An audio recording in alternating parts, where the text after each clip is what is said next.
दिन एक गांव में एक विद्वान संत पहुंचे। संत के दर्शन करने और उनके प्रवचन सुनने के लिए लोग दूर दूर के गांव से उस गांव में पहुंच रहे थे।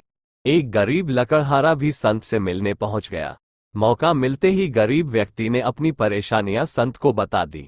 उसने संत से कहा कि आप भगवान से पूछिए कि मेरे जीवन में इतनी परेशानियां क्यों हैं। संत ने उससे कहा कि ठीक है, भगवान से प्रार्थना करूंगा। कुछ दिन बाद गरीब फिर से संत के पास पहुंचा।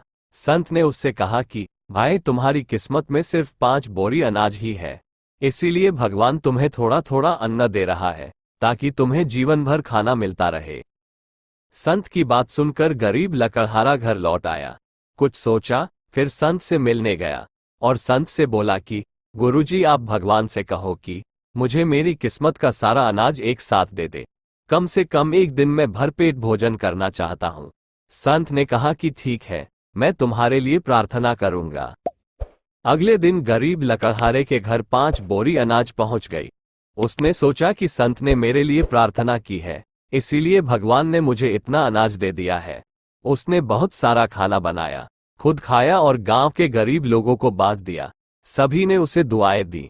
अगले दिन उसके घर फिर से 5 बोरी अनाज आ गया। उसने फिर ऐसा ही किया। काफी दिनों तक ऐसा ही चलता रहा।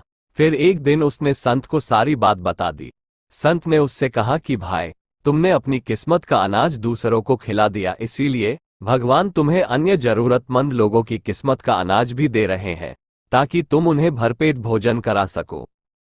संत की बात उस गरीब व्यक्ति के समझ में आ गई। इसके बाद उसने दूसरों को खाना खिलाने का सिलसिला जारी रखा।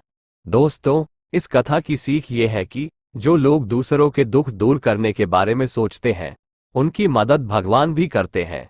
इसीलिए हमें दान पुण्य करते रहना चाहिए। दान करने से हमारा जीवन भी बदल सकता है।